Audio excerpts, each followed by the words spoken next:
Good evening, and thank you for attending the Central Jersey public hearing session. We know that you could be anywhere doing anything right now, but you're here with us, and we definitely appreciate it. Last week, we received some strong ideas, and we look forward to hearing what you have to say. My name is Charles Barker, and joining me tonight is Commissioner Krista Nash. We would also like to thank our Public Engagement and Education Committee for their support and assistance. As with the North Jersey meeting, our focus is hearing from you, the people, about how tax revenue should be used for social equity investments. You will hear soon from our Executive Director, Jeff Brown, and then Commissioner Nash and I will briefly review our cannabis program and some of the statutory guidelines. After our presentation, the remainder of the public hearing is focused on listening to your creative ideas and thoughts. So without further ado, Director Brown, the floor is yours. Thank you, Commissioner Barker, and thank you, Commissioner Nash. Thank you to members of the public who have decided to spend your Wednesday night with us. We greatly appreciate it, as Commissioner Barker noted. And thank you to both commissioners and the staff members of the Public Education and Engagement Committee at the Commission for helping to put this on. I'll keep this very, very brief because I know we have a lot of people signed up to speak tonight, which is awesome. Both the sales tax and the social equity excise fee on cannabis, represent ongoing investment opportunities in New Jersey's communities. And Commissioner Barker and Commissioner Nash are going to talk more about what that means. But in order to ensure that they get to, where they're needed most, we really need to hear from all of you. And so, again, just wanted to thank you. We have a lot of people signed up. And so, just try and keep your remarks concise and to the point, but we look forward to hearing from all of you and using the feedback we get tonight and at the other meetings to help us craft recommendations to both the legislature and the governor. So thank you. And Commissioner Barker, back to you. Thank you, Director Brown. I'll turn it over to Commissioner Nash for a brief update. Thank you. And I also want to welcome everyone this evening. Before we begin the public comment, I just wanted to provide a brief overview of what these hearings are going to look like, and also a brief overview of the cannabis industry. The Commission is tasked with holding 3 hearings in the North, Central, and Southern regions. We had one last Wednesday, received a lot of great feedback. But the hearings are about how to spend the recommendations for the cannabis, the revenue from the cannabis industry. And after hearings conclude, the Commission is going to take a look at the comments that you give this evening. And we're going to make recommendations to the legislature. Prior to July 1st, the legislature will provide a commission with a statement listing the investments and also how these investments are supporting social equity initiatives. So as to the background on the cannabis industry, in February of 2021, Governor Murphy signed into law legislation known as the CREAM Act, which legalized adult personal use cannabis for adults 21 and over. It set the framework for the cannabis industry here in New Jersey. There are 6 types of licenses: cultivation, manufacturing, wholesale, distribution, and retail and delivery. Along those lines, we recognize the importance of social equity and the need for diversity in this industry. And we have prioritized certain types of licenses in terms of application review. And those are what we deem most important to get up and running, such as economically disadvantaged areas and impact zones. If you look at the bottom right-hand corner of the screen, you will see a QR code, and I encourage you to scan that and take a look at the information that details these different prioritizations. But one of the highest priorities that the Commission supports is social equity businesses. And those are owned by people that live in economically disadvantaged areas. They have a certain income level and they have cannabis convictions. We also support diversely owned businesses, which are women owned, minority owned, and disabled veteran owned. These businesses are going to employ thousands of residents of New Jersey, and they're going to also add to the coffers of state and local municipalities. So this evening, we're here to get your ideas on how this revenue that's generated from this cannabis industry should be appropriated. So as you can see, the commission has truly made social equity a priority. And now I'm going to turn it over to Commissioner Barker to tell you more about that. Commissioner Barker.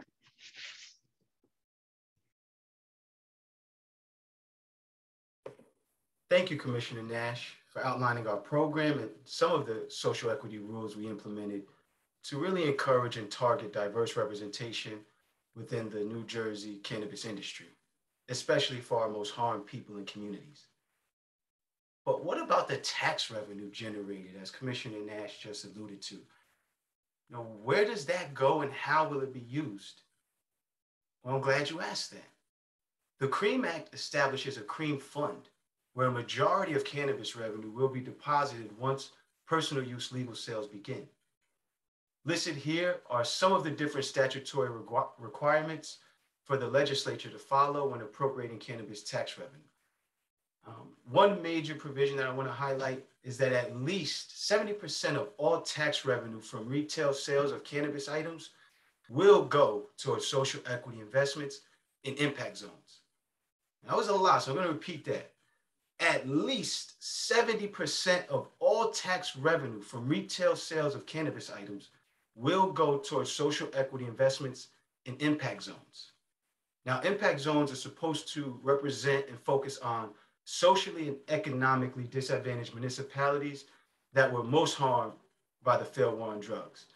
And if we just take a brief moment, we know that New Jersey, between North, Central, and Southern New Jersey, we have these municipalities that are hardest hit and that are in desperate need of assistance and investment.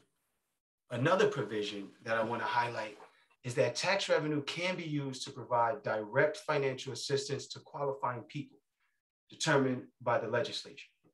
Now, this direct financial assistance can be in the form of a grant or loan to enter the cannabis industry, or it may come as financial assistance in the form of a guaranteed basic income type of pilot program. We see throughout the country and even here in New Jersey that some of our municipalities have begun implementing these programs as a way to provide financial assistance to needy families or individuals. This is yet another opportunity that we have to reinvest in the people and communities, especially our Black and Brown people and communities that continue to bear the brunt of the failed drug war. In addition to rules focused on social equity and explicit statutory requirements for appropriating tax revenue through a social equity lens, the CRC also used its authority from the CREAM Act to establish a social equity excise fee on personal use cannabis cultivators to add even more revenue that can be used for social equity investments. Now, before I get into more detail about the social equity excise fee, I just want to note briefly that New Jersey has some of the lowest taxes in the country when compared to cannabis markets in other states. I believe at the moment, our state sales tax is 6.625%. We have a potential excise fee that's going to be less than 1%, and local municipalities are allowed to charge up to 2%. And so altogether, that is hovering around 10%, which is extremely competitive to our other states. And so I just wanted to touch on that because I do know taxes are a major concern. But just to now get into the social equity excise fee, personal use cannabis cultivators, not medicinal cannabis cultivators, will pay a fee on the sales of usable cannabis to any other cannabis manufacturer, wholesaler, or retailer once legal sales begin. The fee is 1/3 of 1% of the average retail price per ounce. And that's for the first 9 months of legal sales.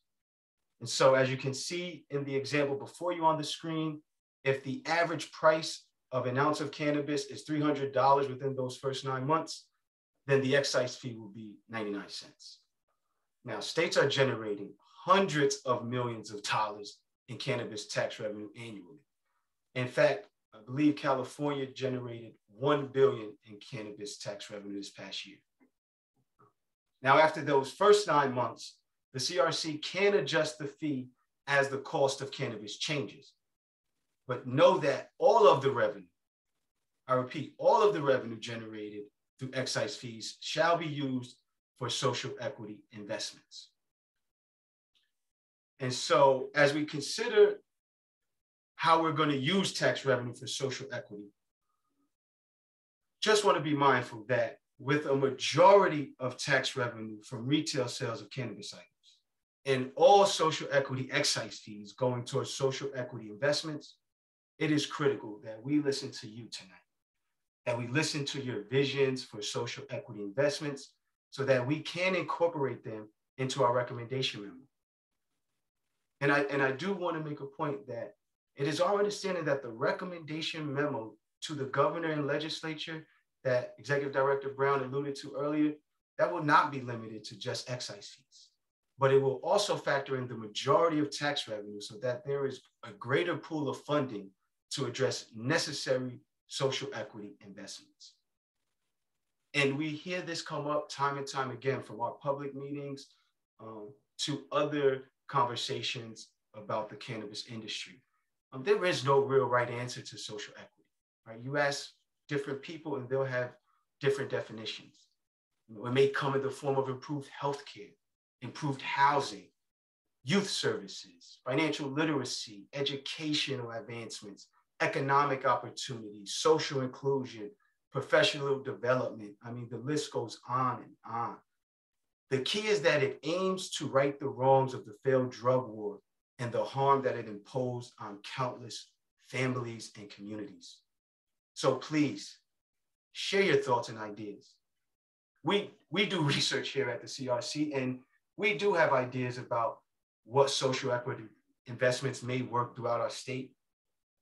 But you know your block, you know your community, you know your neighborhood, your city, your town best. You know the conditions and what it will take to improve the quality of life and the standard of living. Please share those ideas with us. And as we shared before, envision what your block and your community and your town can be, not what it may be right now at the moment. Last week, we even discussed a few examples in order to highlight how social equity investments are being made in other places. We talked about Evanston, Illinois, how municipal officials there use cannabis tax revenue to establish a reparations homeownership program. We talked about California, how they use tax revenue to provide grants to community organizations. And those community organizations on the ground, they were able to connect with individuals and families and communities hardest hit by the failed war on drugs and provide services for them. They also created a grant fund for municipalities so that municipalities can build out and further develop their local marketplaces. We touched on Colorado and how, as of November 2021, they have contributed over $400 million in cannabis tax revenue to their local public school system. I'll even add Illinois. Illinois used cannabis tax revenue to establish grant and loan programs for eligible social equity applicants. And we understand trust is not lost on us from your comments and from our research. Access to capital is the #1 barrier to entry in the cannabis industry. And here at the CRC, we are mindful of that. And we have created, through our leadership of our chairwoman, we've created working groups to tackle some of these biggest concerns. We have an access to capital working group. We have a business development and technical assistance working group. And we have a workforce development working group. And I'm happy to say that our access to capital working group is making significant strides on financial assistance programs for equity applicants. And we hope to have more details for you once those programs are ready. And so, as we conclude our remarks and turn the program over to you, we hope that you are informed enough at the moment to consider ideas and motivated enough to share those ideas with us. With that, I'm introducing Wesley McWhite, the Director of our Office of Minority, Women, and Disabled Veteran Cannabis Business Development, who will go over protocol for tonight's public comment period. Thank you. Director McWhite. Good evening, everyone. Thank you, Commissioner Nash and Commissioner Barker. Speakers who are in queue tonight have registered in advance. Our time limit this evening is 3 minutes per speaker. Again, please be respectful, mindful, concise, and succinct in your comments. We have quite a few folks registered to speak. Please do not use this time to market or advertise private business or businesses. Groups and organizations can designate one individual to speak on behalf of the group. And if you've spoken last week during our North Jersey regional hearing and are signed up to speak this evening, we are asking that you wait until the end of all comments to speak this time, time permitting. If comments you've spoken last week mirror the comments from last week, we ask that you submit them in writing. Everyone can submit comments at nj.gov/cannabis/meetings, and we will be accepting written comments until Friday, excuse me, March 18th.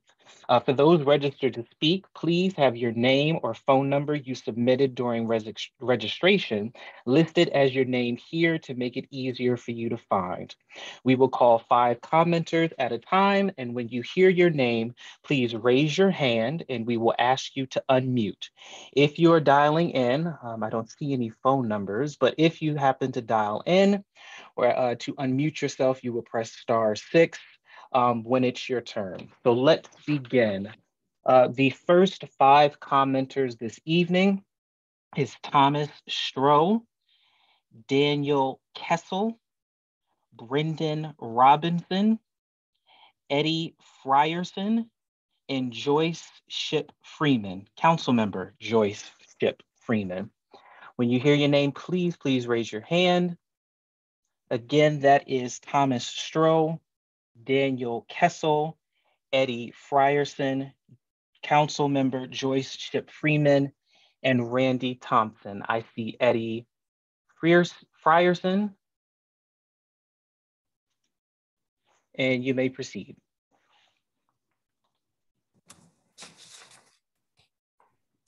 Just want to say thank you for the opportunity to testify today in regards to the best use of tax revenue for social equity.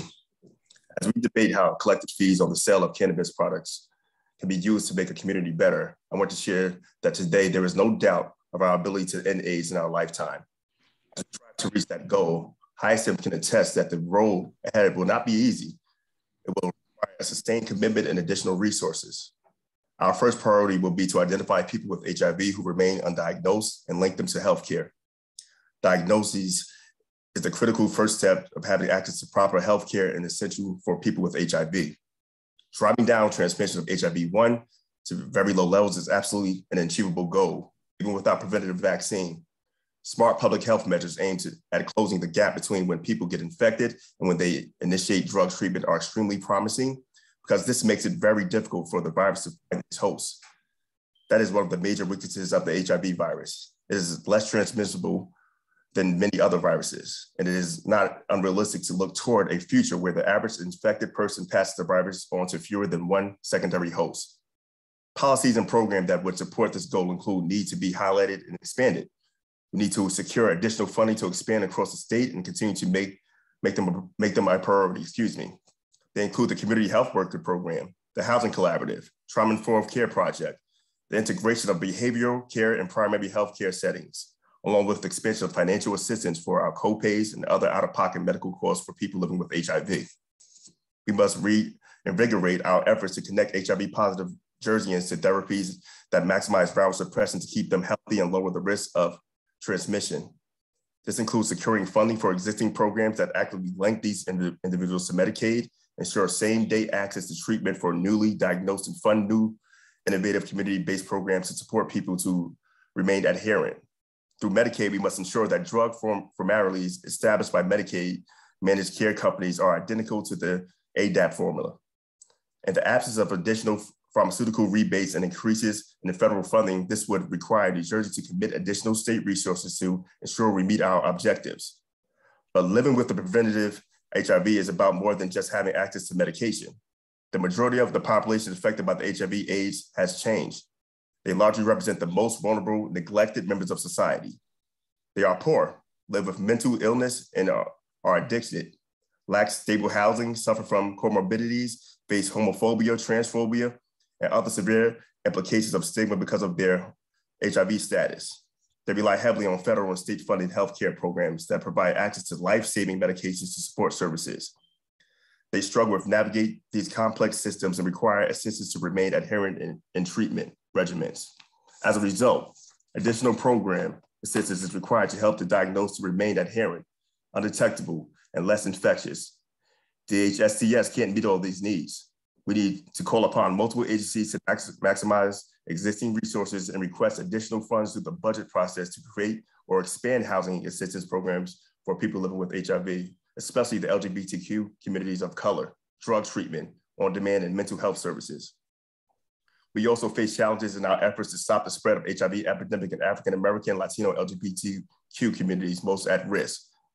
For uninfected at-risk individuals living with these communities, clinical trials convincingly demonstrated that regularly taking a single pill PrEP containing 2 anti-HIV drugs can reduce an individual's risk of contracting HIV more than 90%.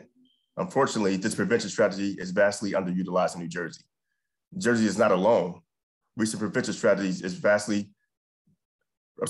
New Jersey is not alone. Recent data shared that National HIV Prevention Conference in Atlanta highlighted that approximately 17% of individuals at risk for HIV infection embrace this PrEP method. We will continue to spread the HIV epidemic in African-American, Latino, LGBTQ communities most at risk if PrEP, a proven prevention strategy, continues to be underutilized in New Jersey because of the funding, lack of awareness among doctors. Thank you, Eddie. Thank you for your comments. Thank you so much. You're I welcome. appreciate it. You can submit your comments to us as well. Thank you, Wesley.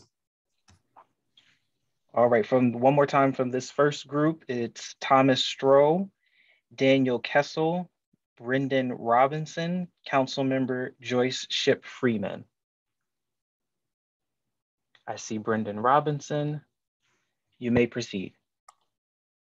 All right, good evening, everyone. Thank you, Commissioner Barker, Commissioner Nash, Director Brown, Director White. My name is Brendan Robinson. I'm the CEO and co-founder of the Minority Cannabis Academy here in New Jersey, alongside my brother, Stan Okoro. We're an adult learning institution that focuses on the professional development, technical training, and overall career advancement of Black and brown folks in the cannabis industry. I wanted to talk a little bit tonight about the importance of education here in New Jersey and really truly defining what diversity and inclusion is going to look like in our upcoming adult use market. And more than just talking about it, I like to make some sound recommendations based on real data that my brother and I have collected over the past 18 months while running our other organization, 420NJ Events. You know, we hosted a career workshop back in October of 2021, which was sponsored by Columbia Care. And we gave 25 minority job seekers free Google Chromebooks, free corporate headshots, free professional resumes, and NJ Cannabis Insider also provided all those individuals with free tickets to their business and career expo at Stockton University. I bring that up because, you know, we could only select 25 participants, but we had over 150 people apply for that workshop. And one of the questions that we asked during the application process was simply, why do you want to be in the cannabis industry? And there were 3 overarching themes that kept popping up in the responses. You know, some of them were people who were part of the legacy market, wanted to cross over to the legal market. Others had stable jobs and wanted to become cannabis entrepreneurs before the industry took off. But the vast majority of individuals had no experience, no idea where to start, or were extremely passionate about this plant and was seeking help finding employment in this industry. So when I bring that up because I was really disappointed when I first saw that some of these funds that are being allocated are intended for a drug recognition expert. And that was extremely troubling to me. You know, we're living in a state where Black and brown folks are nearly 4 times more likely to be arrested for cannabis possession than our white counterparts. You know, one of my most fond memories from the day that cannabis was legalized here in New Jersey was the thought that I would never get pulled over again for driving while Black. And for those who don't know what that means, driving while Black is referring to the inexcusable tactics that police officers would use when pulling us over and claiming they smell marijuana in our cars. And quite frankly, by allocating funds for this initiative, aren't we essentially just continuing the war on drugs? This reopens the same gate. So I just asked the commission to really take that into consideration. And just speaking on the war on drugs, I was equally as surprised to see the language that any remaining monies will be deposited into a state general fund. That was really puzzling to me, because how are we going to have remaining monies? You know, we're living in a country where $50 billion a year was spent on the war on drugs. And I'm no psychic, but I doubt our social equity fund will exceed $1 billion in the first year. Therefore, I see no way, reason, or ideology where we'll have excess money in this fund.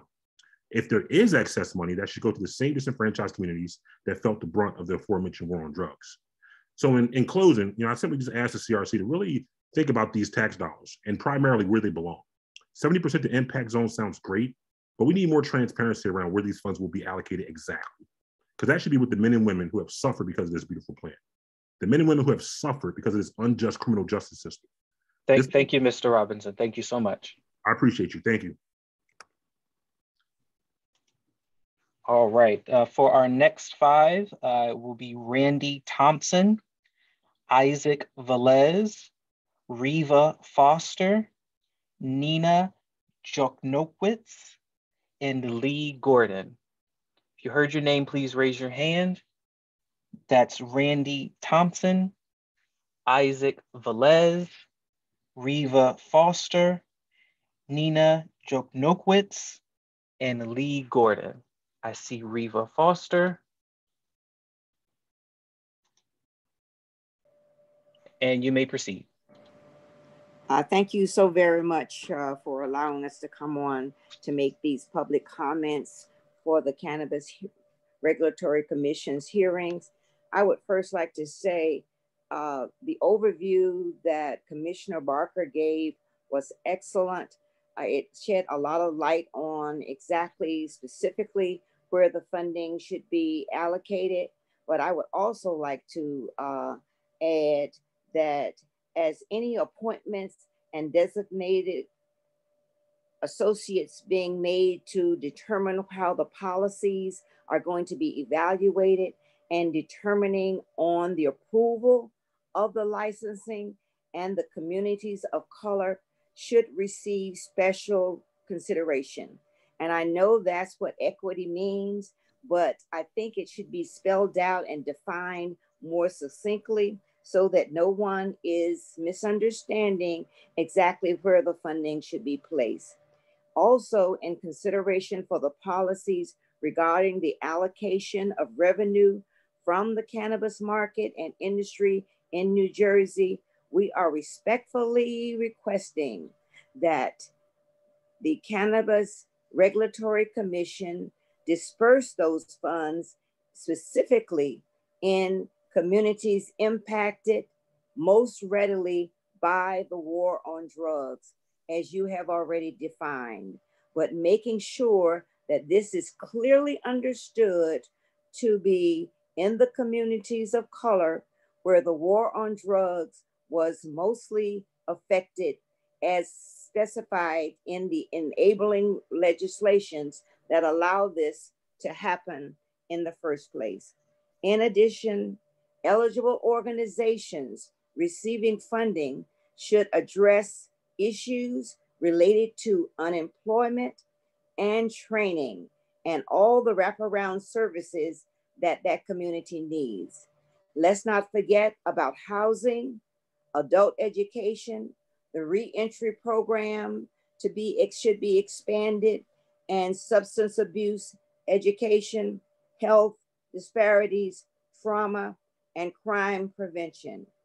Furthermore, these monies should also be used to assist in funding social equity and micro licensing applicants, both by capital and operational expenses. It is critical that we not forget that the war on drugs affected people of color, and that funding should not be allocated to be able to go back into the coffers of the state or coffers of anyone that's not affected by the war on drugs. And that war on drugs is understood, and seen in our prison system. And we know that they were disproportionately prisoned and allowed to be remain there, even now with the war of cannabis coming to the forefront. Thank you for the opportunity to speak. And if any additional information is needed, you know how to contact me. Thank you. Yes, Ms. Foster, thank you so much. Again, from the same group, Randy Thompson, Isaac Velez, Nino Joknowitz, and Lee Gordon.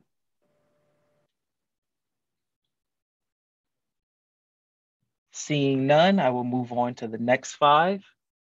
The next five is Casey Melvin, Eleni Glikis, Charles Jeffrey Pierce, Rose Marie Lamar, and Gisele De La Cruz.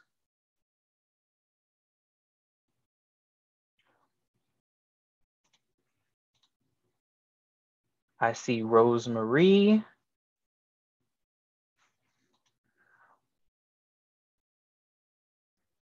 Rosemary, if you can just state your first and last name for the record.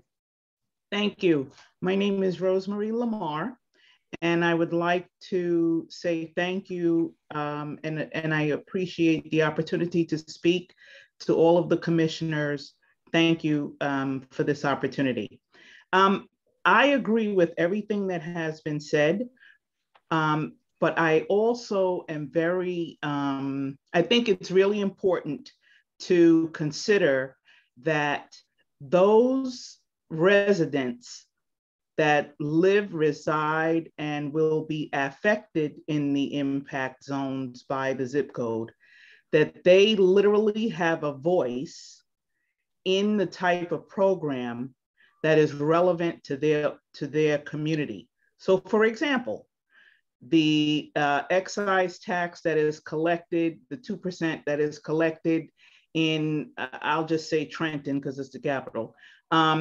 There may be surrounding communities that have elected to not sell recreational, but they go into Trenton to make their purchases. So if that is the case, then the residents of Trenton are the people who are, how would you say, outplaced. I think that the children, for example, might want, the community might want a sports team or after school recreational program or something along those lines, and they should have a direct say in how that tax that is collected within their area, how that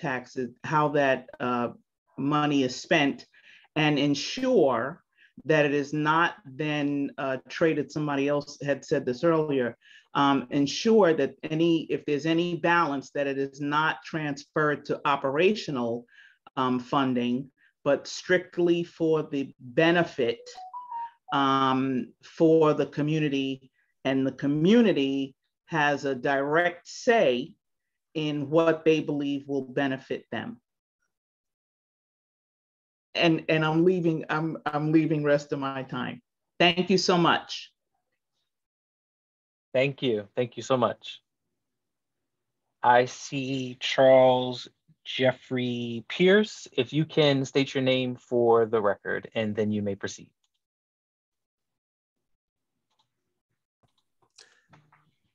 Hi, this is Charles Jeffrey Pierce. I go by Jeff. Is that good?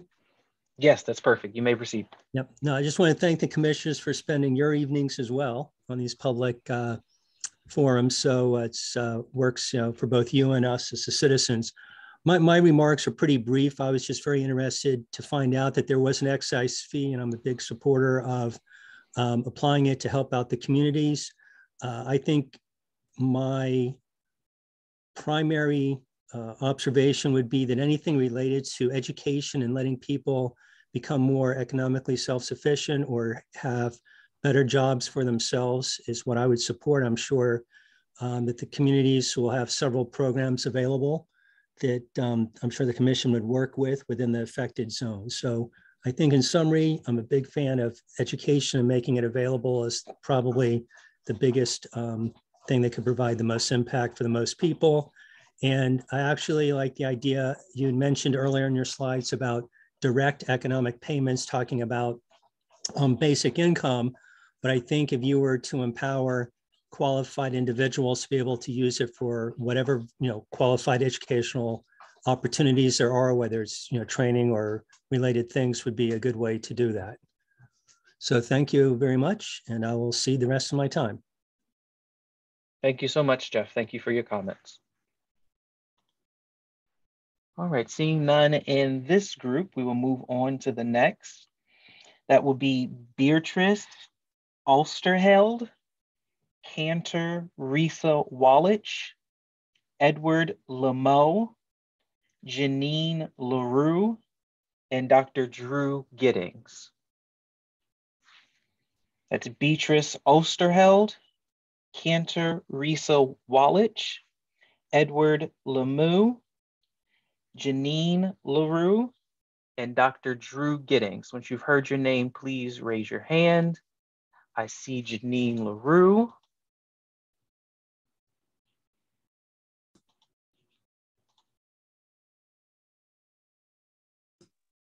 And you may proceed. Thank you very much. Good evening, Commissioners Nash and Barker, and our Director McWhite and Brown. I'm Janine LaRue, and I'm here representing myself. My remarks in my 3 minutes or less. First of all, I want to commend you all of being ahead of the game when you talk about these types of taxes and what the money should be used for. As a former regulator of the casinos, it was enacted in '77, and they didn't even get to this until 1984, even though the law required it. So I commend you for being ahead of the game. I just have a couple of suggestions I'd like you to consider. I implore you to consider building in incentives that will push cannabis applicants to raise the bar on what types of social impact programs accompany their applications to you. The war on drug that actually resulted in the war on the Black, the brown, hippies, and LGBTQI folks left behind broken people, hence broken communities, in which cannabis applicants should agree to share some of the wealth in rebuilding these communities. If successful licensees include binding agreements in their submissions to you, in addition to the traditional MOUs with organizations, agencies, and the like, perhaps some of the social equity funds could also assist with those projects. I just think that the projects would have a lot more teeth if we're talking about binding agreements to help rebuild these communities. There are two other areas that I'm very concerned about. One would be the Black Maternal Health Initiative, because Black women are 4 times more likely to die from pregnancy-related complications than white women, and that Black babies are 3 times more likely to die before age 1 than a white baby. So I think a Black maternal health initiative would be great. And finally, a restorative justice hub to handle mental health and encourage youth to develop healthy conflict resolution strategies, in addition to what we see now with all of the violence going on in communities. I think that that would be helpful. So my time is almost up. I commend you for what you're doing, building this program from the bottom up. As you know, it's not going to be easy. You have already heard that from some of the community, but I am thrilled with how you're moving forward. You're only 10 months old, so I would say that you're nicely on your way. Thank you for your time. Thank you. Thank you for your comments. In this, excuse me, in the same list or group, it's Beatrice Ulsterheld, Cantor Risa Wallich, Edward Lameau, and Dr. Drew Giddings. If you heard your name, please raise your hands.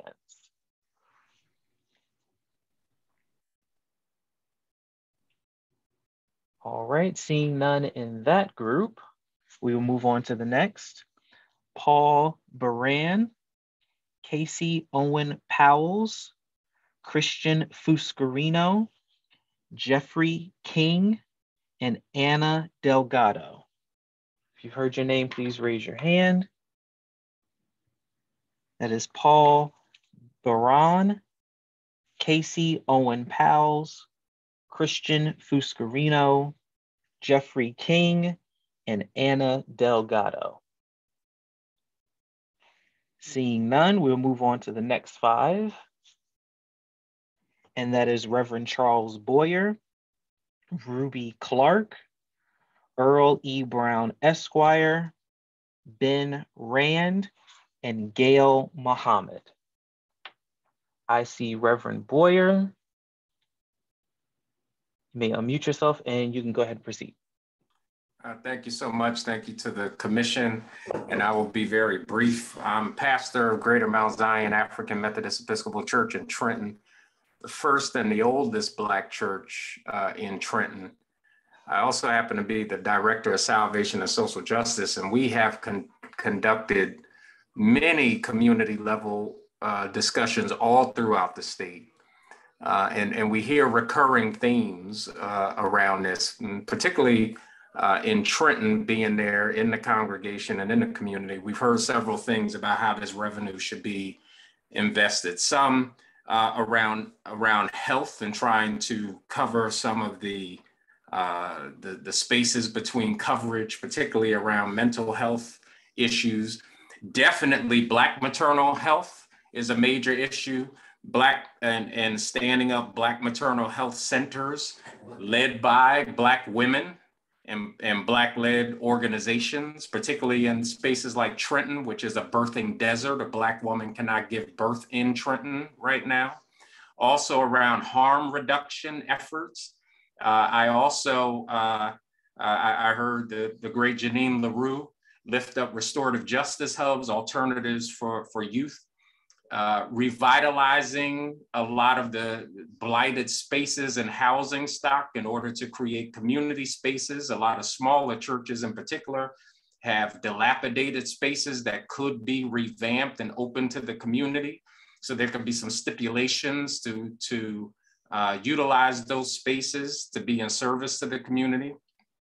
Also for community response teams for issues around low-level behavioral issues and quality of life issues rather than police, particularly since this cannabis piece was a piece used to really inflict a lot of harm amongst Black people. And definitely around issues of home ownership. And we have heard about investment and long-term wealth building. So to consider certain things like community governed endowments that can actually have those dollars grow over time into much more robust dollars that can do massive things over time. Thank you so much for this time, and God bless you all for your work. Thank you, Reverend Boyer.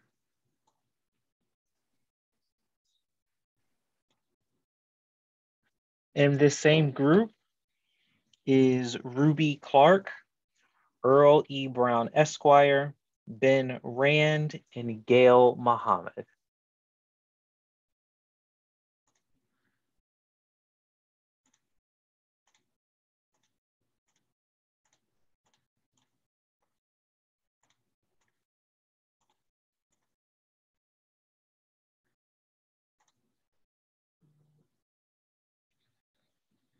I see OCM Advisory Group. I believe that is Earl E. Brown Esquire. If you can state your name for the public record, and then you may proceed.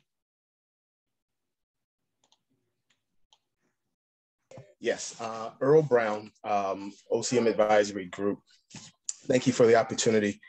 I just wanted to first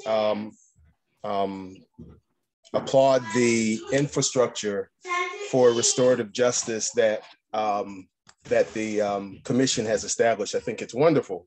But I do believe that there's one thing that's missing in the framework, and I think it's critical for purposes of longevity of for Black and Brown communities in this space, and that's initiating some type of entrepreneurship ecosystem that allows entrepreneurship to grow in these communities. So, and those are the communities, obviously, that, well, I believe, obviously, that are deserving of restorative justice.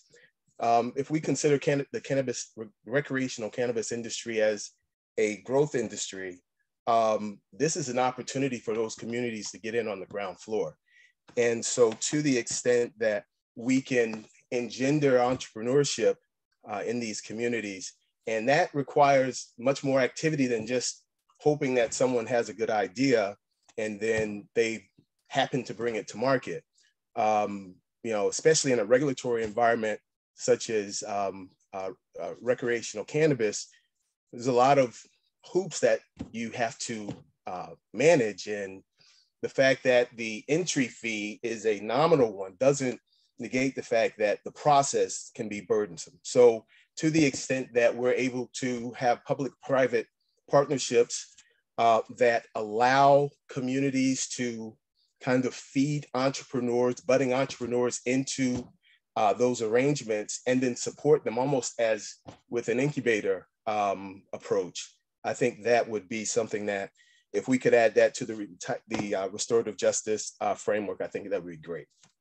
I'll yield the rest of my time. Thank you. Thank you so much for your comments. We'll move on to the next 5 on our list.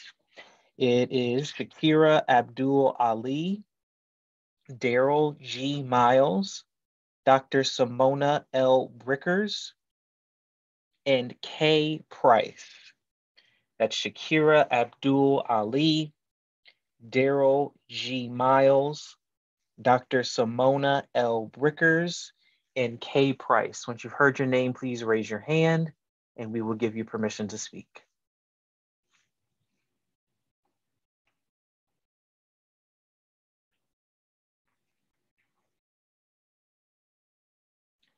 Seeing none, we will move on to the next 5. That is Raquel Romans Henry, Lincoln Grattan, James E. Harris, Edward Tyson, and Ingrid Veronica Mina Capelli.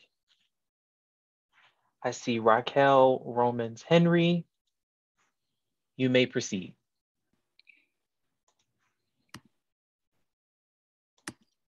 Good evening, and thank you for allowing me the opportunity to share my testimony. My name is Raquel Romans Henry. I'm a policy director with Salvation and Social Justice. Ensuring that New Jersey's cannabis industry is rooted in reparative justice is the first important step to healing the communities that have been harmed by prohibition.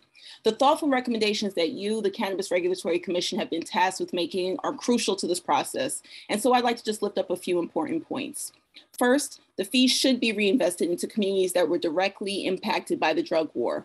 The overcriminalization of these communities had effects that extended well beyond incarceration to the individual.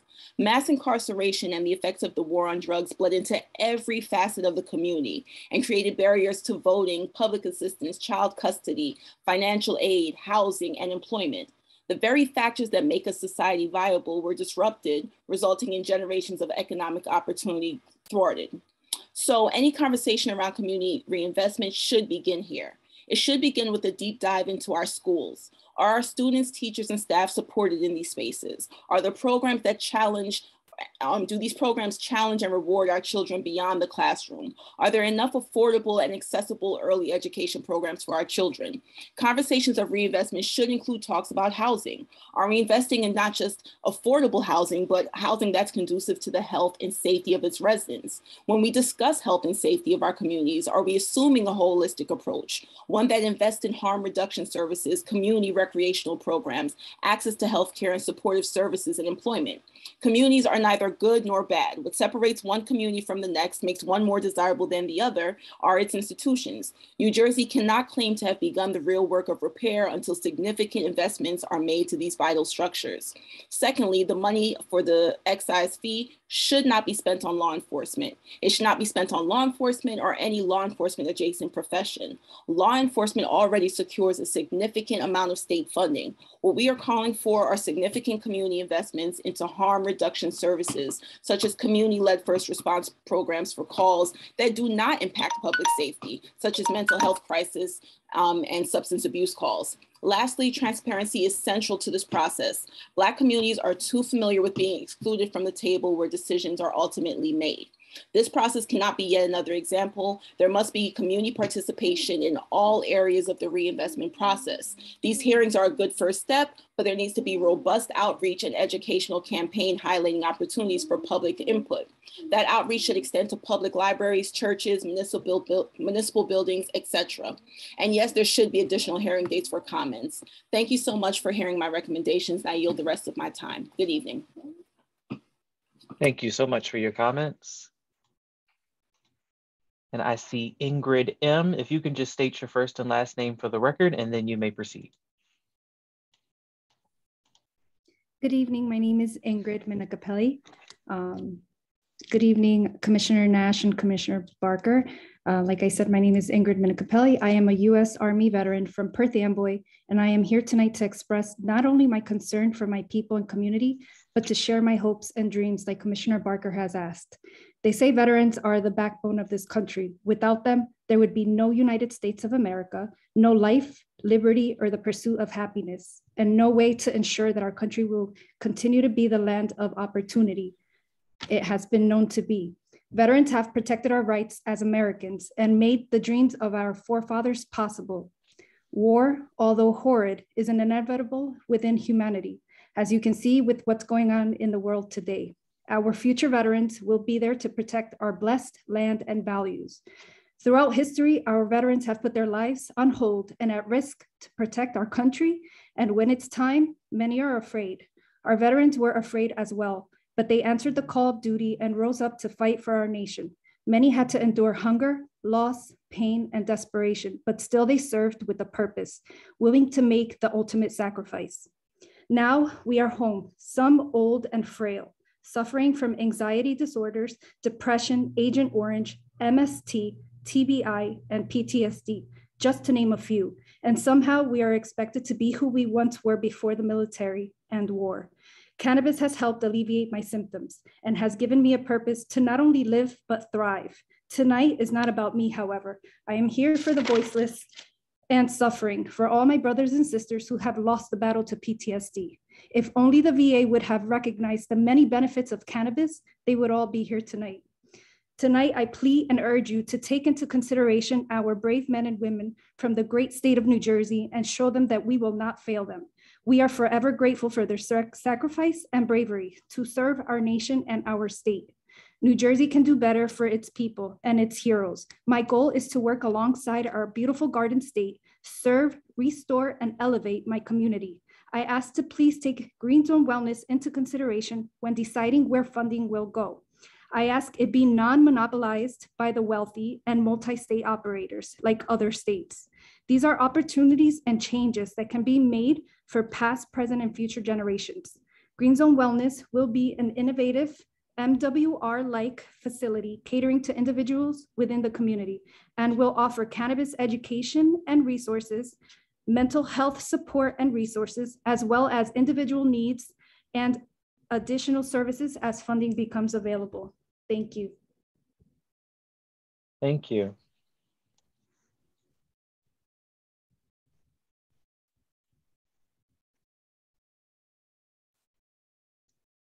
Seeing none in this existing list, we'll move on to the next five. The next five will be Ively Pickens, James E. Harris, William Caruso, George Gore, and Raymond Mercer. Again, in this five is Ively Pickens, James E. Harris, William Caruso, George Gore, and Raymond Mercer. I see Raymond Mercer.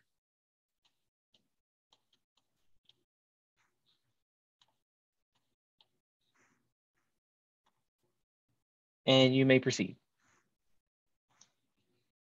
Hi, Raymond Mercer representing the baggage claim micro business manufacturing applicant. Thank you, Director McWhite. Commissioner Barker, you went through a list of really good ideas on where everything was going.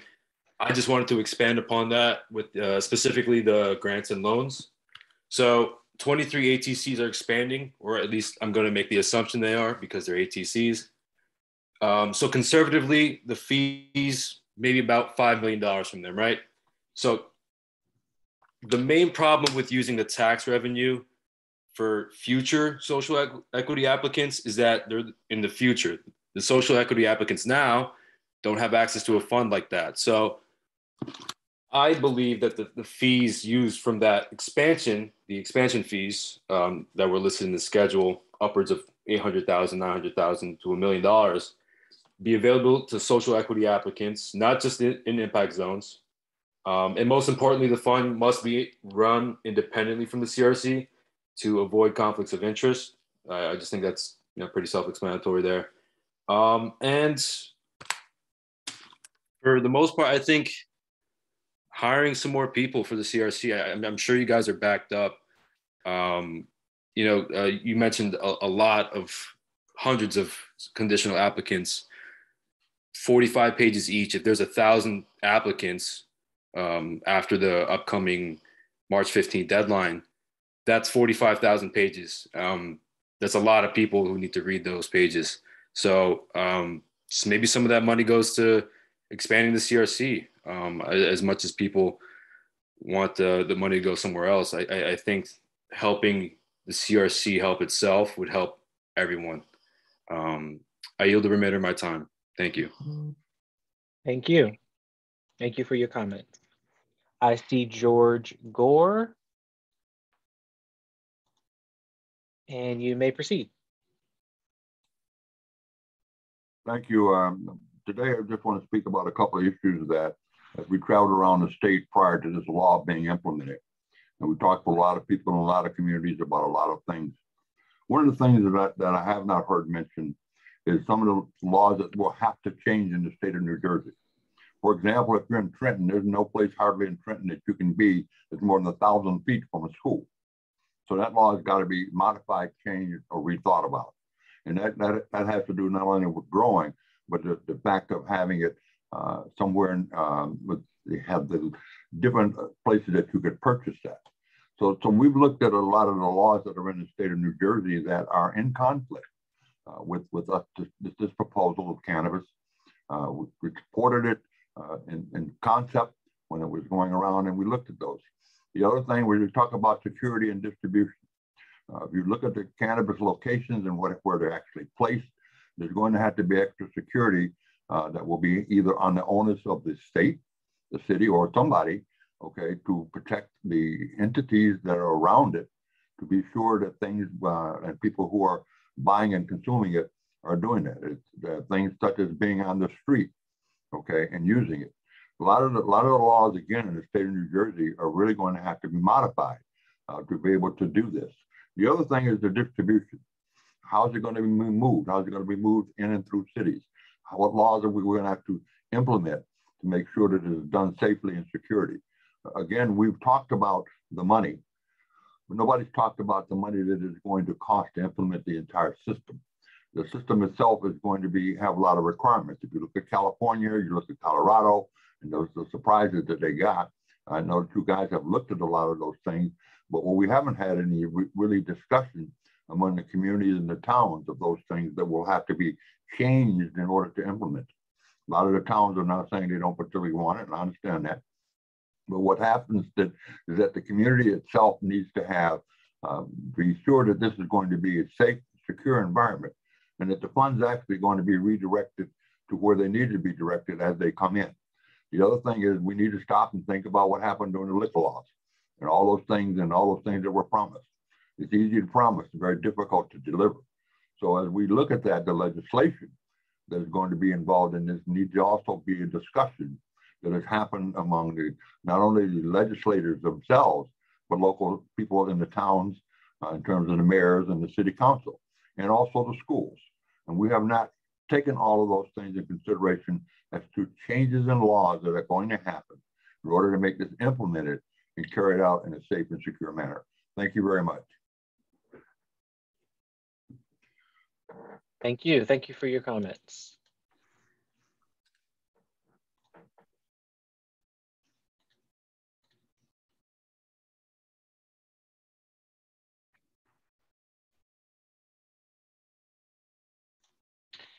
Pardon me. So our last two comments will be Reverend Derek Green and Jimali Caraballo. It's Reverend Green and Jimali Caraballo. I see Reverend Green, and you may proceed.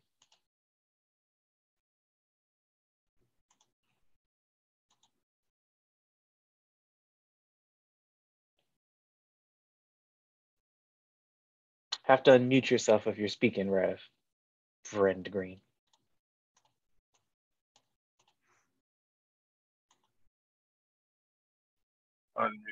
How about now? Can you hear me now? Yes, perfect. Go ahead. Can you hear me now? Okay, yes. Great. Thank you.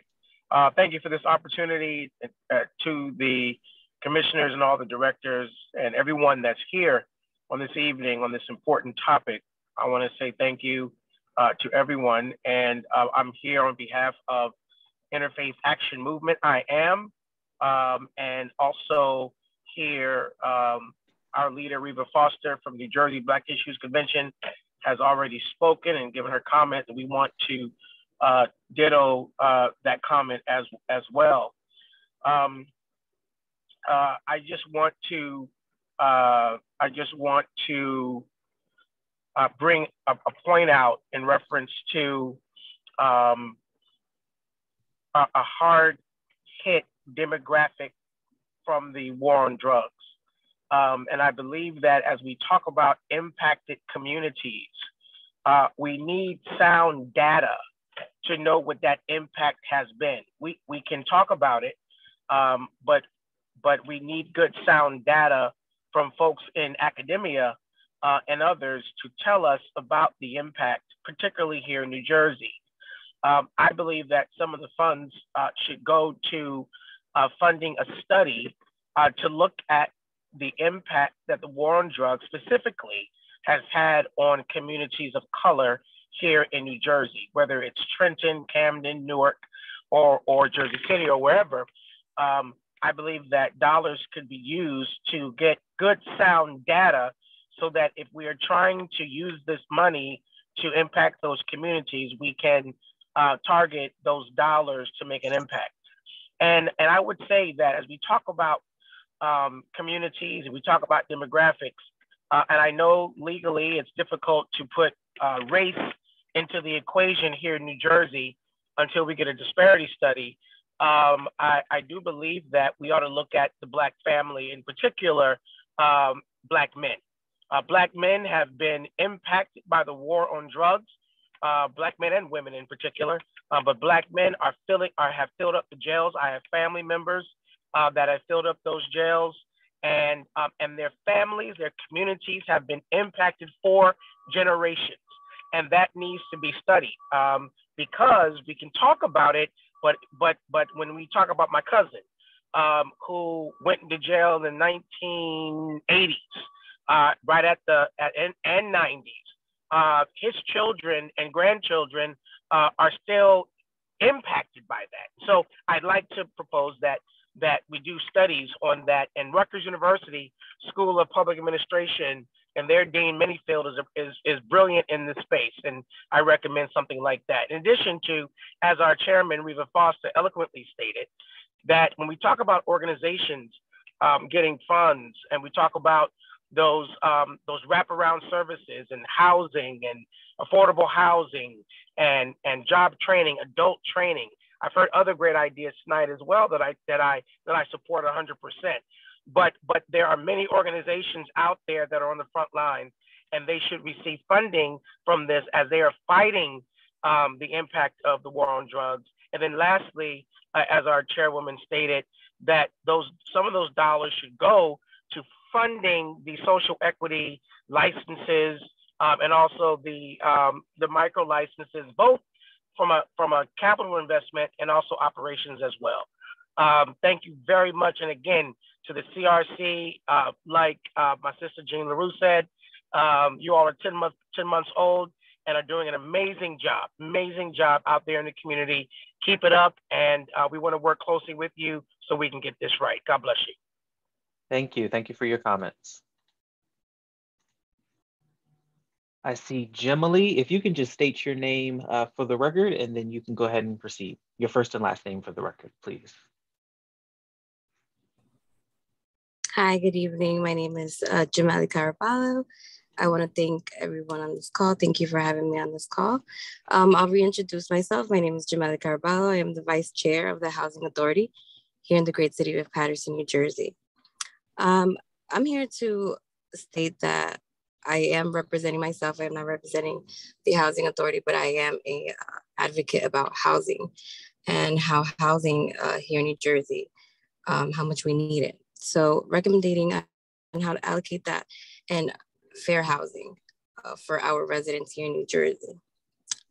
Speaking to developers of how to put housing here in our cities that were mostly affected by the war on drugs. Also talking about Afro-Latinas businesses, women-owned businesses. Also here to recommend about veterans. How can we provide them with better services? Also, I would like to speak about medical cannabis, how we could more have that, what's the word I'm looking for? How we could have that in each city, each municipality as a business. So also, I want to just say thank you to everybody here on this call. Thank you for having me. And I hope everybody has a good evening. Thank you. Thank you for your comments. So we have reached the end of our registered speakers. So what we're going to do is call those that were called once before just one more time, and then we will proceed from there. So I'll call those again that may have missed their name or were not signed in when their name was called, 5 at a time, and we'll move quickly through these names. Thomas Stroh, Daniel Kessel, Councilmember Joyce Ship Freeman, Randy Thompson, Isaac Velez.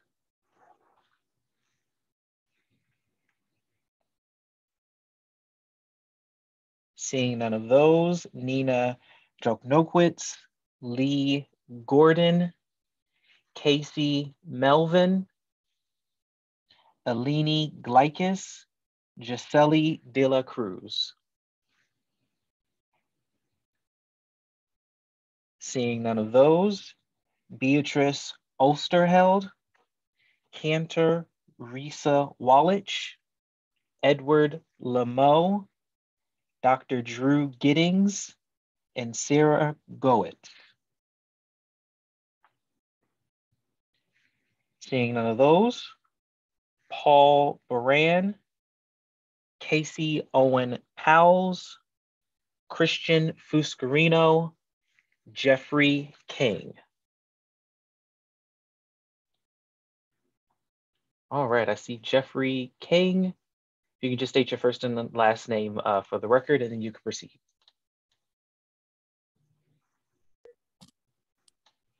Can you hear me? Yes, you may proceed. Thank you. Hi, Jeffrey King, 24 Elizabeth Parkway, Eatontown. I really respect what I've heard from the other public speakers. I really agree with a lot of the what I've heard, supporting the communities that have been harmed by the war on drugs. But I think I would just like to advocate for money being spent on the health of the residents of New Jersey. A lot of people don't have dental care. A lot of people don't have vision. That would be great to help people with that. I think just in general, healthcare. I would look at all the conditions that are currently medical cannabis patients are qualified for. We have the statistics at the Department of Health, what the conditions are. And I would look at what we can do to help alleviate those conditions in the general populace of New Jersey. We can treat these maladies, and if we can prevent them and possibly cure some of the conditions that cannabis is helpful for, I think that's a fitting and proper use of the money that we make selling it to people. I just would like to see more people covered for more conditions financially. So that would be my hope. Of course, I would also agree with the social justice. If we can help people that have been kept down by this terrible scourge of the failed drug war, that would be a noble use as well. So thank you very much for allowing me to speak. Thank you. Thank you for your comments. And we'll move on to the next folks.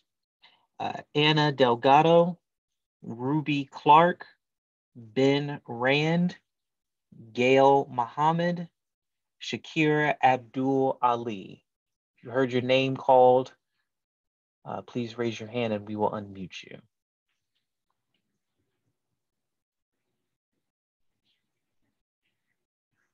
Seeing none, Daryl G. Miles, Dr. Simona L. Brickers, K. Price, Lincoln Granton, James E. Harris, Edward J. Tyson.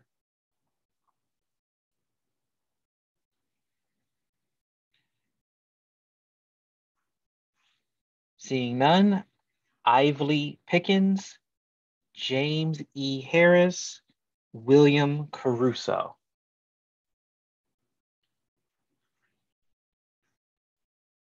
Seeing none, we do still have a good amount of time. Just as we did last week, if there are any folks that are here today that have not registered to speak and would like to speak, now is your opportunity. I ask that you would raise your hand and we will give you permission to speak. Please keep your comments concise still and under 3 minutes. I see some folks that have spoken last week. So if your comments are the same as last week, we're going to ask you to submit them as written comment. So we want to give some folks the opportunity to speak who have not registered and would like to speak this evening. Please raise your hand, state your name for the record, and we will let you proceed.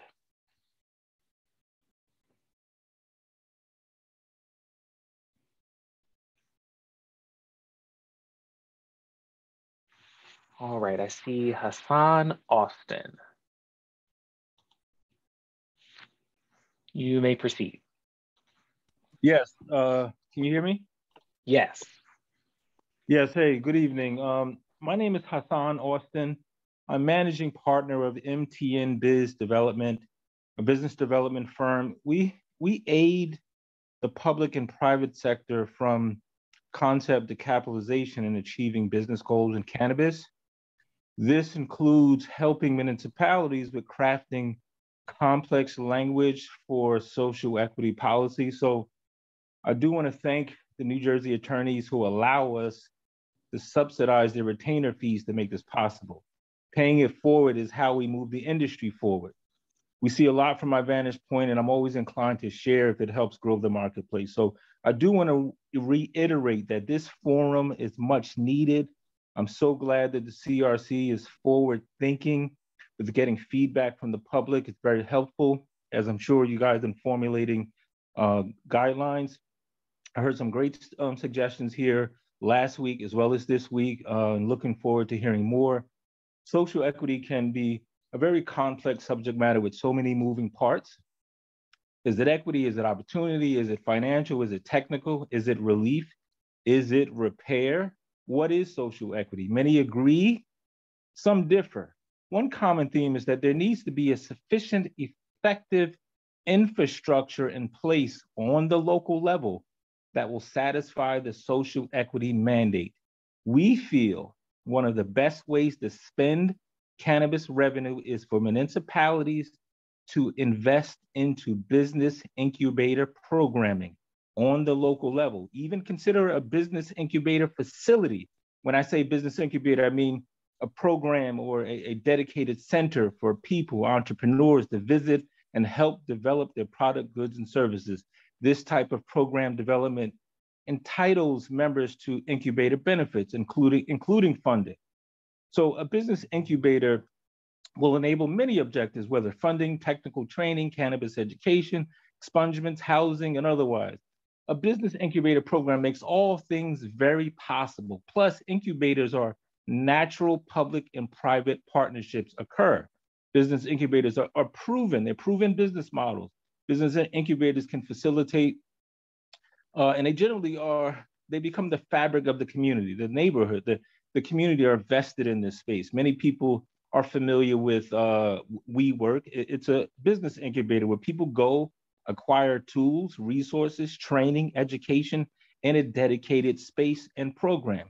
Appropriating these benefits is critical to the success of New Jersey. So I just want to in summary, appropriating funds begin with establishing the best infrastructure to maximize spending and fulfill that social equity directive.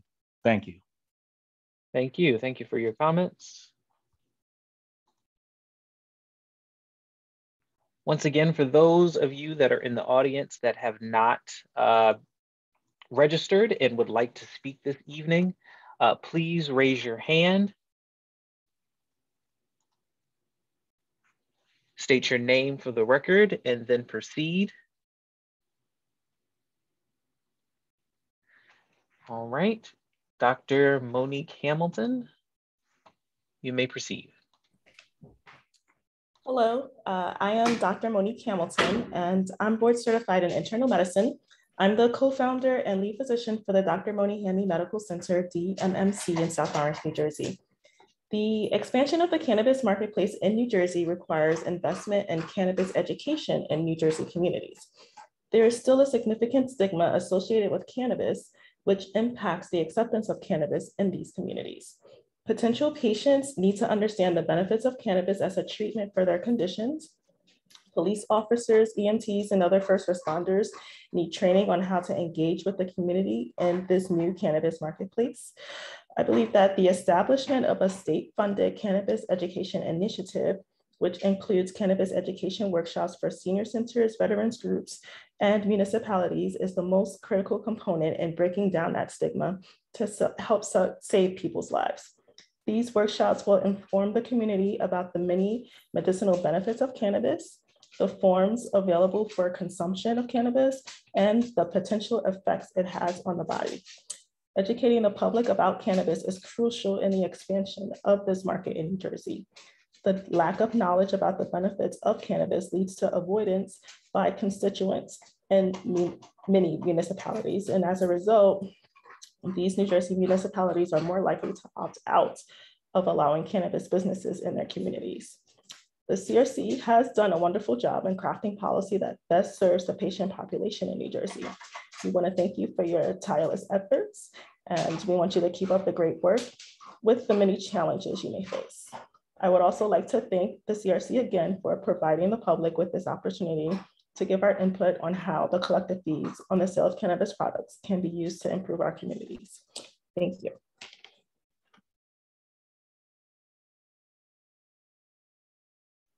Thank you for your comments. Commissioner Nash and Commissioner Barker, those were the last commenters, and I turn it back over to you two. Thank you, Director McWhite.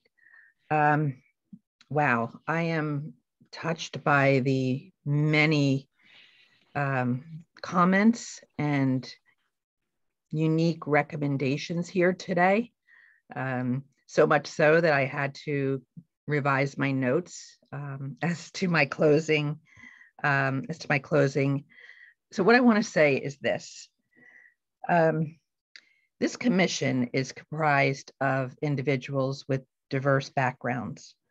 We're minority, we're women, we're veterans, we're New Jerseyans.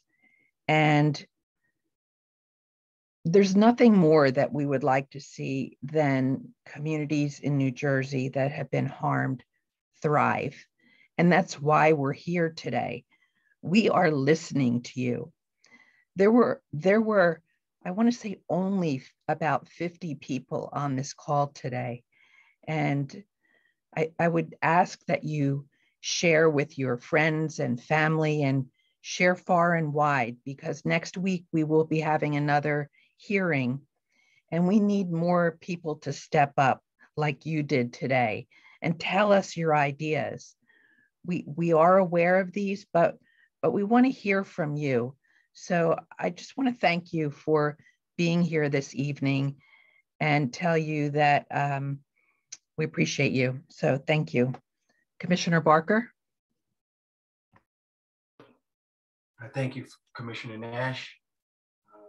To the public, very motivated, very inspired by your comments tonight. So thank you. Thank you for joining the public hearing and sharing these thoughts with us. And thank you to those who just listened in. We definitely value your presence here. Please refer to our website for updates and for information. There are a host of resources on our website. And as Commissioner Nash stated, please encourage your friends and family in South Jersey to join our next public hearing on the 16th. We do value your input. We need it. We definitely need it. We want to hear from you, the people. And so with that, I want to thank you again and want to wish you a blessed evening. Take care, everyone.